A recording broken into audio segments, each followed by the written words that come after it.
না, মন্দির তো করতেই পারে। রাম তো ভারতবর্ষের আত্মা, তাকে ভগবান পুরুষোত্তম রামচন্দ্র মহারাজ বলা হয়। তিনি আমাদের শৌর্যের প্রতীক। রামচন্দ্র ভগবান রামচন্দ্রের মন্দির সবাই করবে সাধ্য মতো। মন্দির করতে তো ব্যয় সাপেক্ষ, সরকারি টাকায় মন্দির হয় না, নিধি সংগ্রহ করে ব্যক্তিগত অর্থে করতে হয়। আমার নন্দীগ্রামের সোনাচূড়াতেও রাম মন্দিরের কাজ চলছে। যত যত মন্দিরময় হবে, রামময় হবে, ততই রামরাজ্য প্রতিষ্ঠা হবে। রামরাজ্যের মূল কথা হচ্ছে মানুষকে সুখে রাখা, মানুষকে আনন্দে রাখা, মানুষকে সুরক্ষিত রাখা। অতএব ভগবান রামচন্দ্র শুধুমাত্র হিন্দুদের আরাধ্য দেব নন, তিনি সুশাসকও বটে। তাই রামরাজ্যের প্রার্থনা সবাই করে। 26-এর আগে রাজনীতির ধর্মযুদ্ধ, এবার সল্টলেকেও কি রাম মন্দির? সল্টলেকে রাম মন্দির চেয়ে পড়লো পোস্টার। বিধাননগরে রাম মন্দির, স্কুল, হাসপাতাল করতে চেয়ে পোস্টার পড়েছে বিজেপি নেতা সঞ্জয় পয়রার নামে। এই ছবি আপনারা দেখতে পাচ্ছেন। আমি এটা নিয়ে আরো বিস্তারিত জানবো। অর্ণব মুখোপাধ্যায় আমাদের প্রতিনিধি রয়েছেন। যে ছবি আমরা দেখতে পাচ্ছি, একেবারে বড় পোস্টার টাঙানো হচ্ছে। কোথায় এই পোস্টার পড়েছে অর্ণব, এবং ঠিক কি বলা হয়েছে এই পোস্টারে? দেখো, সল্টলেকের সিটি সেন্টার এছাড়া হচ্ছে করুণাময়ী বিভিন্ন জায়গায় এই ধরনের হোর্ডিং এবং পোস্টার পড়েছে, যাতে লেখা রয়েছে যে রাম মন্দির নির্মাণ করা হবে, এবং তার নিচে লেখা রয়েছে যে এখানে হাসপাতাল এবং স্কুলও তৈরি করা হবে। আহ্বায়ক হচ্ছেন সঞ্জয় পয়রা, যিনি হচ্ছেন বিজেপির প্রাক্তন মণ্ডল সভাপতি, এবং তিনি বিভিন্ন ধরনের কর্মকাণ্ড করে থাকেন। এবং যেটা তার বক্তব্য যে উত্তরপ্রদেশের অযোধ্যার রাম মন্দিরের আদলেই এই মন্দির নির্মাণ করা হবে হচ্ছে বিধাননগরে, এবং সেই কারণে তিনি আহ্বানও জানিয়েছেন যে 1 টাকা করে নিধি সংগ্রহের, রাম মন্দির তৈরির সময় যেরকমভাবে নিধি সংগ্রহ হয়েছিল সেই নিধি সংগ্রহের তিনি ডাক দিয়েছেন। এবং তার পাশাপাশি কোন জায়গায় হবে সেটা তিনি বলছেন না। তার বক্তব্য হচ্ছে যে আমাদের জমি দেখা রয়েছে, কিন্তু বললে বিভিন্ন ধরনের বাধা আসতে পারে, সেই কারণেই তিনি বলবেন না। এবং তিনি তার আরও বক্তব্য হচ্ছে যে রামনবমীর দিনই এটার হচ্ছে শিলান্যাস তারা করবেন, এবং রামনবমী মার্চ মাসে যখন হবে তখন সেই সময় তারা শিলান্যাস করবেন। এবং তারই পরিপ্রেক্ষিতে এখন থেকে কিন্তু তারা হোর্ডিং দেওয়া শুরু করে দিয়েছেন, এবং সল্টলেকের বিভিন্ন জায়গায় হোর্ডিং দিয়েছেন। এবং তার জন্য প্রয়োজনীয় নিধি সংগ্রহের কথাও কিন্তু এই যিনি প্রাক্তন বিজেপির মণ্ডল সভাপতি এবং বিজেপি নেতা স্থানীয়, তিনি দাবি করেছেন যে আমরা এখানে দেখাতে চাইবো যার নামে পোস্টার পড়েছে, সঞ্জয় পয়রা, বিজেপি নেতা। এই নিয়ে তিনি ঠিক কি বলছেন দেখুন। রামের রাজ্যে রাম মন্দির প্রতিষ্ঠা হবে, সেটা লাগানোর কি আছে? বিধাননগরে রাম মন্দির হবে। রাম মন্দির উত্তরপ্রদেশের যে রাম মন্দির হয়েছে সেরকম আরেকটা রাম মন্দির এখানে হবে। কোথাও হবে এটা বিধাননগরই হবে। রামের মন্দির হবে, রামরাজ্য প্রতিষ্ঠা হবে। এটা আমাদের ভূমি পূজন এবং শিলান্যাস আমরা করব আগামী 26শে মার্চ, রামনবমীর দিন সকাল 10টায়। অনেকে জমি দেবার জন্য আগ্রহ প্রকাশ করেছে, অনেকে নির্মাণ সামগ্রী দেওয়ার জন্য আগ্রহ প্রকাশ করেছে, অনেকে মূর্তি দেওয়ার জন্য আগ্রহ প্রকাশ করেছে। সুতরাং হিন্দু সনাতনীরা সমস্ত মানুষ এক জায়গায় আসবে, এবং তারা যদি সানন্দে এই রাম মন্দিরের জন্য যদি 1 টাকা নিধিও দেয়, তাহলে সেটাও আমরা গ্রহণ করব রামের জন্য, রাম মন্দিরের জন্য। আর এখানে রাম মন্দিরের সাথে অসুস্থ মানুষের চিকিৎসা হবে, আপনার হাসপাতাল হবে, স্কুল হবে, নারী শিক্ষার প্রসার হবে, সেখানে বৃদ্ধাশ্রম হবে, বিভিন্ন রকম আমরা কর্মসূচি। কত বিঘা জমিতে হবে? আমরা মোটামুটি 4 বিঘা জমির মধ্যে করবো। বিরাট বড় জায়গা, বিরাট বড় প্রজেক্ট, বিরাট বড় অনুষ্ঠান। বিরাট রামের রাজ্যে রামের বিরাট বড় কর্মযোগ্য অনুষ্ঠান হবে, রামরাজ্য প্রতিষ্ঠা হবে। এই জন্যই রাম মন্দির করা। এবং যারা এই হিন্দু সনাতনীদের এই রাম মন্দিরের বিধাননগরে বিরোধ করবে, তাহলে তারা বুঝতে হবে তারা হিন্দু বিরোধী, তারা সনাতনী বিরোধী। তার মানে বৈষ্ণবদা সবটাই মোটামুটি স্থির হয়ে গেছে। 4 বিঘার মতন জায়গা স্থির হয়ে গেছে কোথায় এই রাম মন্দির নির্মাণ হবে। রামনবমীর সময় তার শিলান্যাসও হতে চলেছে। 1 টাকা করে দান সংগ্রহের জন্য আহ্বান জানানো হয়েছে। সবই মোটামুটি স্থির। মানে আমি জানি না, বিজেপি একবার বহরমপুরে বললো, আর একবার এখানে করছে সল্টলেকে। এই যে ভগবানের নামে যে পলিটিক্সকে নিয়ে আসা, দেখুন আমাদেরও তো সবাই ধর্মবিশ্বাস আছে, নিশ্চয়ই আছে, কিন্তু সেটা এই নয় যে রাজনীতির ময়দানে ভগবানকে নিয়ে এসে তাকে নিয়ে রাজনীতি করা। গীতা পাঠের জায়গায় একজন হকারকে মারল বিজেপির লোকেরা, সেটা সেই ছবি আপনারা টিভিতে দেখলেন। এই যদি নিয়ম হয় যে আপনি ধর্ম মানে ধারণ করা, সেই ধর্মের যদি মানুষকে ন্যায়ের পথে না গিয়ে তাকে যদি একটা হকারকে পেটাতে হয় গীতা পাঠের জায়গায় বিজেপি কর্মীদের, আর তারপর মন্দিরে আমি তো বুঝলাম না, আপনি আপনার যুক্তিটা বুঝলাম যে একেবারে ধর্মকে রাজনীতির ময়দানে বিজেপি নিয়ে আসছে।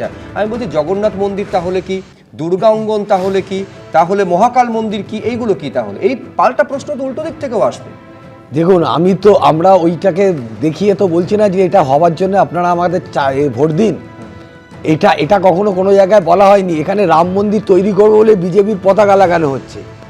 গীতা পাঠের সময় বিজেপির ওখানে গিয়ে লোকেরা হকারকে মারছে। বিজেপির পতাকা দেখতে পাচ্ছি না, কোথায় দেখতে পেলেন? রাম উনি বলছে, উনি নিজেকে পরিচয় দিচ্ছেন বিজেপি নেতা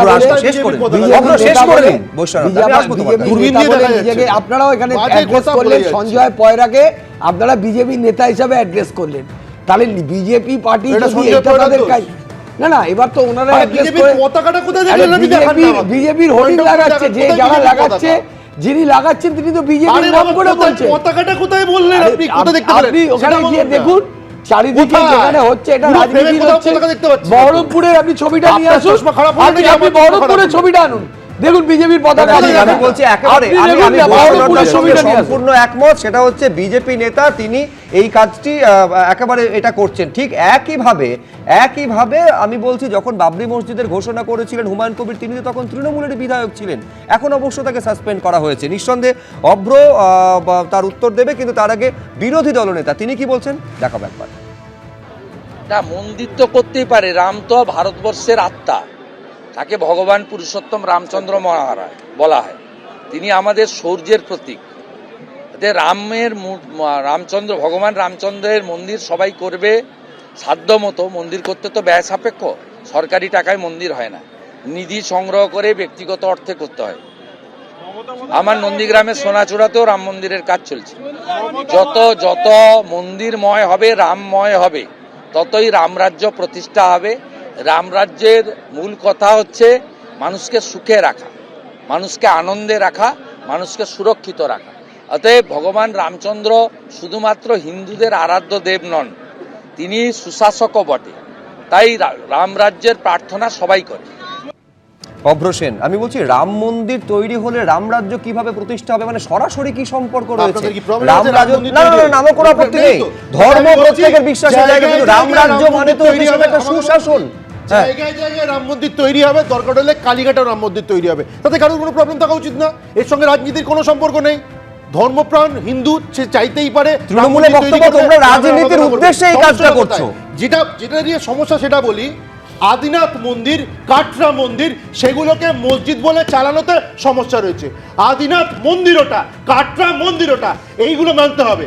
আর যেটা নিয়ে সমস্যা সেটা বলে দিই, দেবস্বম বোর্ড বানিয়ে কেরালাতে পদ্মকুমার সিপিএম নেতা শবরীমালা মন্দির থেকে 4 কেজি যখন মানে সোনা চুরি করে ধরা পড়ে, সেটাতে সমস্যা রয়েছে, তখন সেইগুলো পয়েন্ট আউট করুন। আর ঝোপের পেছনে প্রেম করবে, মোহাম্মদ সেলিম ফোন করবে ওই সাম্প্রদায়িক হুমায়ুন কবিরকে, তারপর তারা বলবে বড় বড় কুলিয়া উড়াবে যে তারা কত নাস্তিক, এইগুলো প্রবলেম, এইগুলোতে একদম পয়েন্ট আউট করা উচিত। আমি বলছি তৃণমূল যেমনি সাম্প্রদায়িক হিজাব পরে দুর্গাপূজার উদ্বোধন করে এবং ঈদের মঞ্চ থেকে হিন্দু ধর্মকে নোংরা ধর্ম বলা হয়, সেই ধরনের কিছু তো আপনি বলতে পারবেন না। এখানে একটা মানুষকে হাজার হাজার মানুষ হাজার জায়গায় যদি রাম মন্দির তৈরি করে, কারুর কোনো সেই নিয়ে প্রবলেম থাকতে পারে না। প্রবলেম থাকতে পারে মুখ্যমন্ত্রীর এই কার্যকলাপগুলো নিয়ে, মুখ্যমন্ত্রীর এই বক্তব্যগুলো নিয়ে। এই তো দুদিন আগে উনি কথা বলছিলেন, দুদিন আগে একটা মন্দিরে গিয়ে কুচবিহারে কিভাবে ঘন্টা বাজিয়েছেন। আমি বলছি উনি বললেন উনি ধর্মপ্রাণ হিন্দু, তো মুখ্যমন্ত্রী মমতা বন্দ্যোপাধ্যায় ধর্মপ্রাণ নাকি হিন্দু, তো উনি প্রত্যেকবার মন্দিরগুলোতে গিয়ে এরকম কাজকর্ম করেন কেন বলুন তো? এই এক। আর দ্বিতীয়ত স্যান্ডউইচ বিক্রেতা নিয়ে কথা হচ্ছিল, একজন মুসলমান স্যান্ডউইচ বিক্রেতা, সে যদি চিকেন স্যান্ডউইচ নিরামিষ বলে এমন লোকজনদের খাওয়ায় যারা নিরামিষ খায় না, সেটা অপরাধ। একজন প্র্যাকটিসিং লয়ারের সেটা জানা দরকার, সেটা অপরাধ।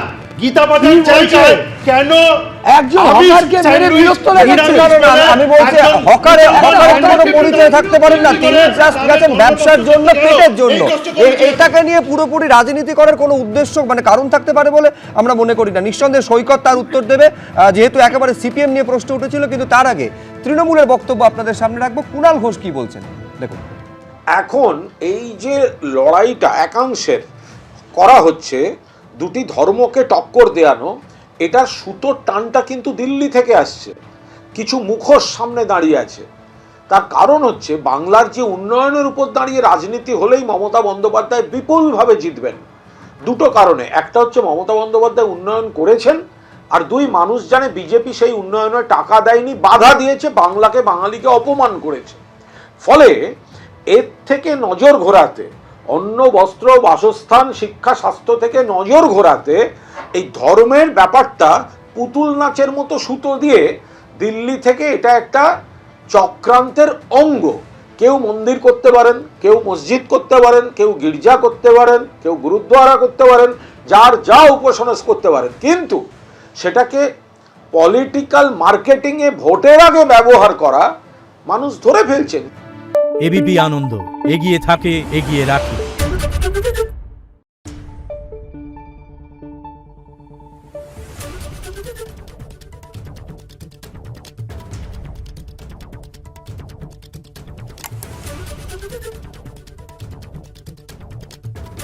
Thank you.